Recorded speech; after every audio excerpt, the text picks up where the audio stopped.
Olá, pessoal. Meu nome é Renata Zanchi Bittencourt, eu sou advogada criminalista e estou aqui hoje para conversarmos sobre as alterações trazidas pela Lei 14.188, que criminaliza a violência psicológica contra a mulher, garantindo um avanço enorme para essa legislação que nos é tão cara, certo? Eu vou compartilhar com vocês.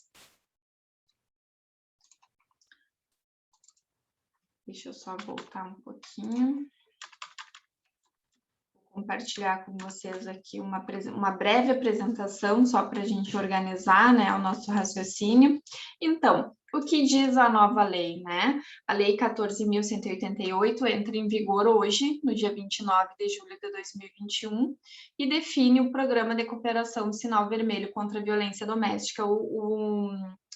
O programa é aquele programa em que, na verdade, já estava no ar pela Associação Brasileira de Magistrados, a própria OAB e algumas outras entidades, Ministério Público, Defensoria Pública, enfim, já estava rodando aquela campanha que as mulheres traziam um X vermelho na mão, que orientava a mulher que estava numa situação de risco, de perigo, numa situação de vulnerabilidade, pudesse pedir socorro através daquele símbolo. Então, hoje, a Lei 14.188, ela institui esse programa de forma expressa, o que traz um avanço gigante, porque vai poder ser implementado em todo o país. Claro que cada estado, cada região vai, como não foi devidamente especificado como que ocorrerá o programa, então a cada região, a cada estado, eu tenho para mim que ficará em cargo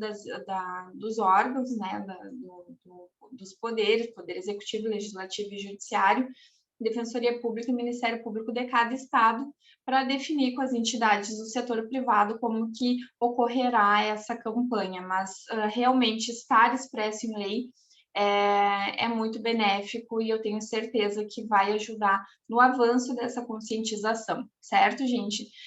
A lei também modifica, né, a modalidade da lesão corporal simples, altera a pena, a sanção, a pena imposta, né, pelo aquele tipo penal, e também cria o tipo penal da violência psicológica contra a mulher.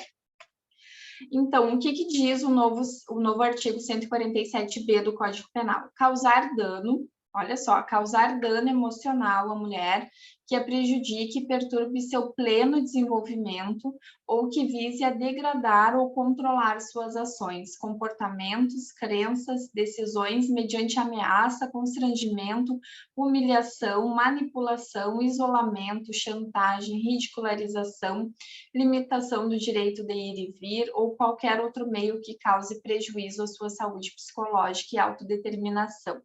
Então, é sempre importante, quando nós falamos em criminalização de conduta, e eu vou fazer uma observação importante, caso tenha alguém que não seja da área jurídica assistindo esse vídeo, uma observação que diz respeito ao princípio da última ratio, ou seja, é chamado para o direito penal aquela conduta em que os demais ramos do direito não deram uma resposta satisfatória para a sociedade. Então, como uma última alternativa, então ela é criminalizada e com base também no princípio da legalidade da reserva legal é colocada de forma expressa qual conduta que através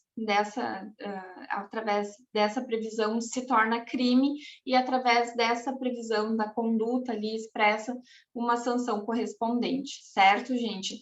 Então, foi o que aconteceu aqui. E para que uma conduta seja penalmente relevante, o bem jurídico a ser tutelado, ou seja, o bem que aquela legislação vai proteger tem que ser de extrema relevância, como é o caso da saúde psicológica das mulheres, da saúde das mulheres, mas aqui nesse caso da saúde psicológica e da autodeterminação, certo? A pena, então, prevista é a reclusão de 6 meses a 2 anos e multa se a conduta não constitui crime mais grave.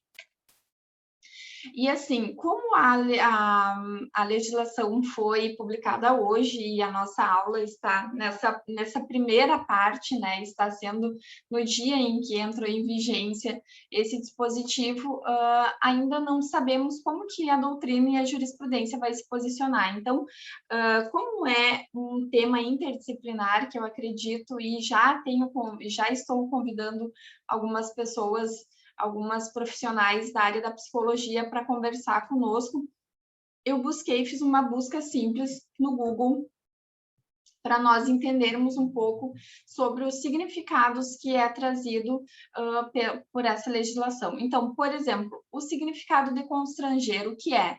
Coagir física ou moralmente, compelir, dominar. Então, é bem importante esse significado, porque, como vocês podem ver, também ali fala, né, sobre essa coação moral. Então, nós temos uma previsão também, né, do constrangimento, que é criminalizado já, que é o artigo 146 do Código Penal, mas como não será aqui o ato de constranger, esse verbo constranger é um verbo nuclear do tipo, então nós temos que saber também o que significa, né? Da mesma forma, qual é o significado de ameaçar, né? Pelo dicionário que está lá disposto no Google, é prometer algo mal, anunciar castigo, dano ou prejuízo. Então, nós também sabemos que a ameaça, conforme prevê o artigo 147 do Código Penal, diz, né, que ameaçar alguém por palavra ou gesto ou qualquer outro meio simbólico de causar-lhe mal injusto ou grave. Tá, gente? Então, vocês têm que ter em mente também aqui que o bem jurídico tutelado é a proteção à liberdade individual, né? Que no caso aqui dessa mulher, e o bem-estar psíquico e a tranquilidade da pessoa humana, tá?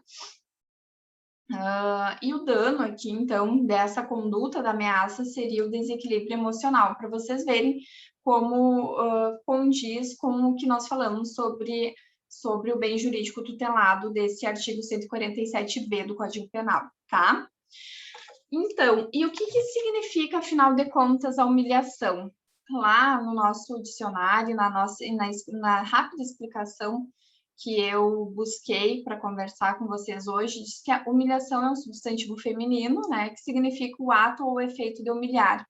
É sinônimo de submissão, rebaixamento, vexame, afronta e vergonha. A humilhação surge de um desejo do ser humano de se sentir superior, rebaixando outros indivíduos, e tem a origem na desigualdade, porque em muitas ocasiões a pessoa é humilhada porque é diferente. E quando eu busco esse conceito de humilhação, eu fico pensando, nossa, mas essa lei, ela perdeu a possibilidade de afastar a proteção somente para as mulheres e trazer para esse âmbito protetivo as pessoas que se identificam femininas, né? Que dizem que são pessoas identitárias femininas. Então, realmente foi lá no projeto de lei, quando saiu o relatório final, né, de algumas emendas que foram propostas, foi afastada essa possibilidade. Até eu estou aqui com um parecer da relatora, da senadora Rose de Freitas, e ela diz assim, ó, que a senadora Mara Gabrilli apresentou a emenda 02, que cuidadosamente propõe a substituição da expressão mulher por pessoa com condição identitária feminina no teor de todo o projeto. Então, exatamente por isso, né? Porque nós sabemos o quanto as pessoas que estão compondo a comunidade LGBTQI+, também passam por situações tão degradantes, tão humilhantes e ameaçadoras, e com toda essa violência psicológica, tanto quanto nós, mulheres. Mas, infelizmente, o que diz a senadora aqui é que a jurisprudência ela diz assim, olha só como o próprio parlamentar ele afasta a sua função precípua, que é legislar sobre algo e atribui isso ao Poder Judiciário. Olha só o que diz a senadora. Assim, olha só, vou ler de novo para vocês entenderem. A iniciativa é meritória, com certeza, mas somos por sua rejeição, porque a expressão mulher é costumeiramente empregada pelo direito penal, inclusive pela Lei Maria da Penha. Assim, se a jurisprudência dos nossos tribunais superiores não pacificar a controvérsia antes, ou seja, aquilo que eles poderiam legislar, eles estão afastando, o que acreditamos que deva acontecer em breve e na exata compreensão da emenda proposta, caberia ao Parlamento atualizar toda a legislação em proposição legislativa específica, que é um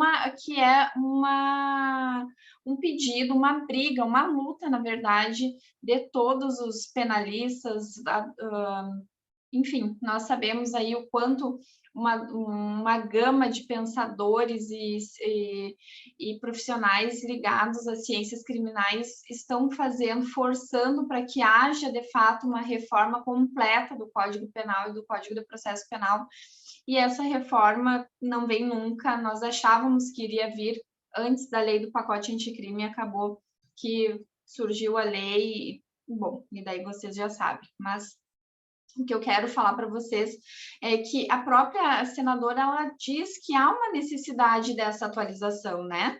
E daí ela complementa dizendo assim, o diálogo entre a legislação e a jurisprudência, assim, se deve dar. Com o emprego da mesma expressão usual no corpo da lei, é possível e compete à jurisprudência proceder à devida atualização dos conceitos exigida pela mudança dos tempos. Gente, eu concordo, eu acho que, de fato,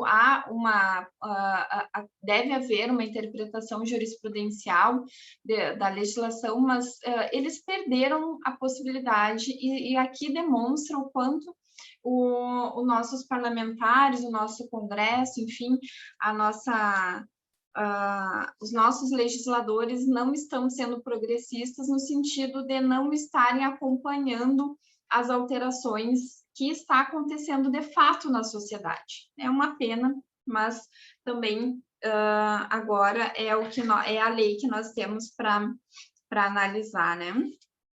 Então, fazendo esse parêntese, né, que eu acho bem importante nós falarmos o porquê não dessa inclusão das pessoas que se autodeclaram, né, femininas, enfim.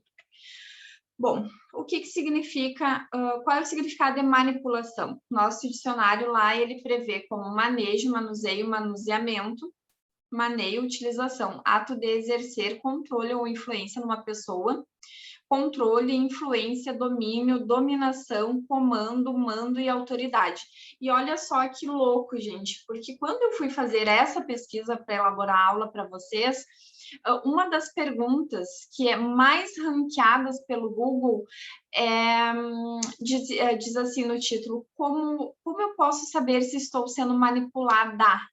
Então, quer dizer que se foi manipulada, é porque as mulheres estão pesquisando isso em massa, porque o Google ranqueia ali, a cada tema que nós queremos pesquisar, nós podemos, as primeiras respostas ali do buscador, né, do Google, acaba nos mostrando o que tem sido mais pesquisado, e eu realmente fiquei impressionada que as mulheres estão aí buscando, porque muitas vezes, e eu acho que também, não, eu tenho certeza que essa legislação vai trazer para discussão, vai trazer luz, né, à nossa escuridão, é porque muitas de nós, e quem nunca, né, sofre relacionamentos, sofre violência psicológica nos seus relacionamentos e muitas vezes não se dá conta, porque aquela forma de humilhar, de constranger a mulher, de diminuí-la constantemente, talvez num grau seja, talvez não, num grau elevado, tão doloroso quanto do receber um tapa, um soco, enfim. Então, mas é muito mais difícil também para nós entendermos em qual momento, como tomar uma decisão, né? Como saber, e com certeza a violência psicológica, ela chega a um certo nível que, sem sombra de dúvidas, a mulher entende que ela está sendo agredida, né? Mas é bem importante também esse nosso estudo e a conversa com pessoas de outras áreas do conhecimento. E olha só, eu coloquei aqui para vocês, né, que foi a pergunta mais ranqueada, e olha só que legal, ali no Google ele fala assim, ó, 7 sinais que você está sendo manipulado. O manipulador finge ser fraco e pouco inteligente, aparenta sempre estar ofendido. Os manipuladores querem que você tome decisões apressadas, apelando para o emocional. O manipulador quer que você se sinta culpado e os manipuladores adoram elogiar. Gente, essa última parte realmente é de se pensar, e eu prometo para vocês que em breve nós estaremos fazendo live com algumas psicólogas que elas vão conseguir nos ajudar a perceber essas nuances da manipulação um pouco melhor, certo? Mas é bem importante que nós, da área do direito, operadores do direito, nos apropriamos desses significados, muito embora a legislação não traga de forma expressa, para que a gente possa entender como que vai ser feita a produção probatória também na prática, né? Em qual momento, como que isso vai ser comprovado, como que essa mulher vai poder chegar lá no judiciário e demonstrar que, de fato, ela é uma vítima da violência psicológica, certo? Então, o significado de chantagear, né, conforme o nosso dicionário, é o ato de realizar chantagem, ou seja, prometer alguma coisa a alguém para que essa pessoa se comporte de determinada forma. Uma tentativa de extrair dinheiro, outra fonte de renda de um indivíduo, sob ameaça de tornar público informações ou fatos pessoais acerca de seu presente ou do seu passado.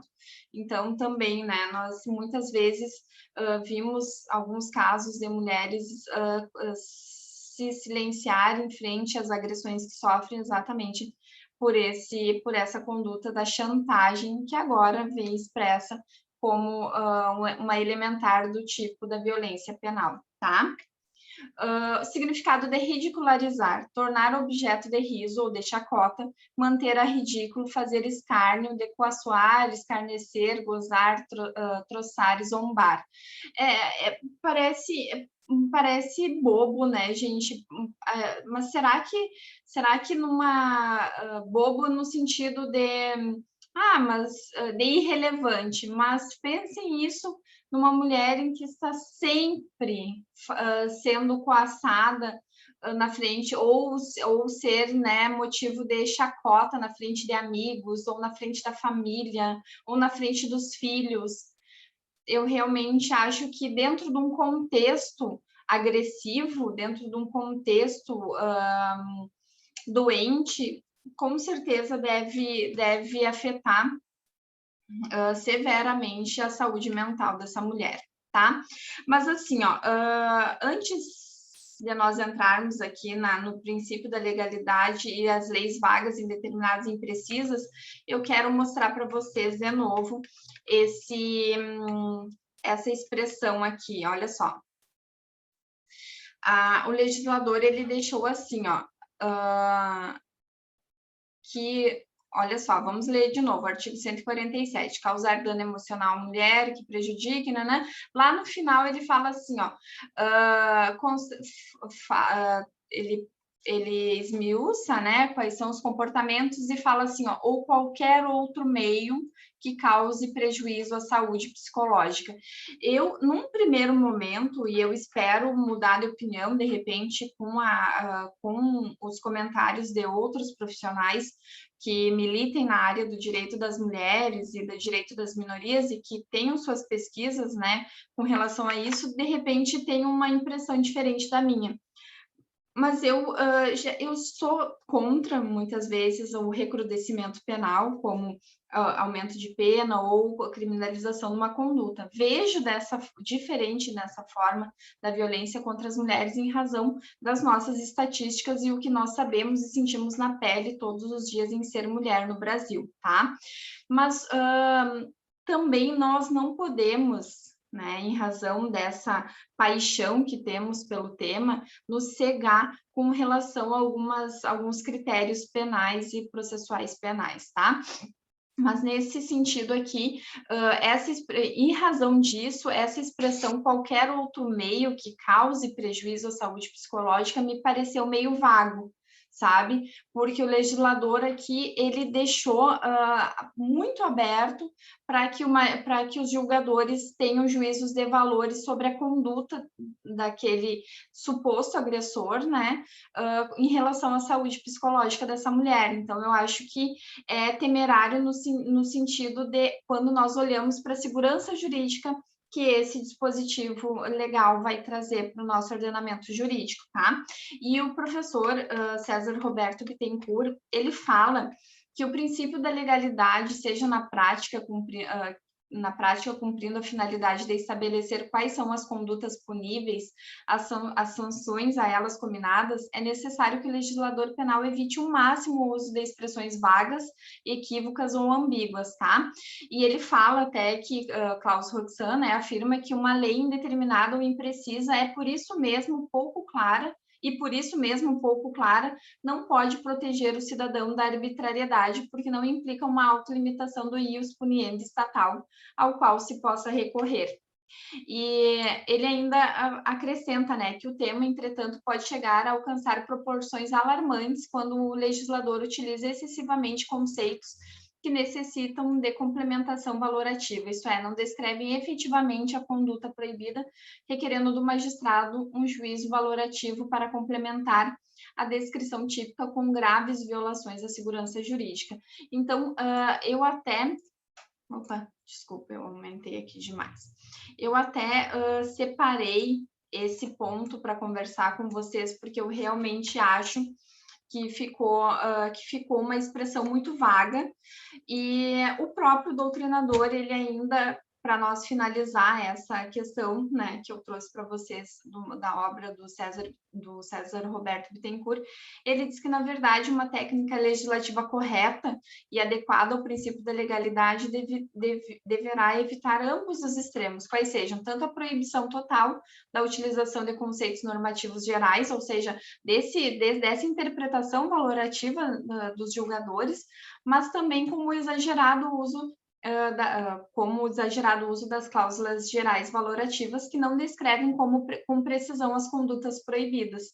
Então, é nesse sentido que eu acredito que esse dispositivo será criticado, até porque não houve aquela expressão realmente ficou muito vaga, e isso nos causa uma insegurança jurídica absurda em razão de que cada magistrado vai julgar conforme seus valores, conforme, né, cada cabeça uma sentença. Então, isso realmente é muito temerário, nós sabemos, né, nós estamos num contexto jurídico-político no país muito complicado, em que quando nós temos a oportunidade de sanar alguns problemas, como essa questão da utilização da substituição da expressão mulher por pessoas de identidade feminina, ou essa própria questão de descrever realmente e com precisão qual é a conduta criminalizada. Nesse sentido, eu acredito que virão críticas por aí, certo? Então, nós também teremos que aguardar como que será o tratamento da doutrina e da jurisprudência a respeito desse tema, mas nós ficamos já muito felizes e muito animadas já com esse avanço, né? Então, algumas questões que ainda terão que ser discutidas, a própria Lei Maria da Penha está completando 15 anos este ano e tem muitas considerações a serem feitas, não houve uma implementação total dos dispositivos trazidos pela essa legislação aqui no Brasil, né? E nós sabemos o quanto está difícil de combater a violência doméstica com a ausência da estrutura e com essas dificuldades, muitas vezes, que é imposta pelo nosso próprio contexto, tá, gente? Então, quero agradecer imensamente quem esteve esse tempinho aqui comigo. Espero que em breve, agora no mês de agosto, nós teremos muitos eventos e com certeza essa legislação condizente à Lei Maria da Penha será o nosso grande objetivo de debate, trazer outras pessoas de outras áreas para que a gente possa conversar e cada vez se aprofundar mais, tá? Um beijo, muito obrigada por todos que estiveram nos acompanhando.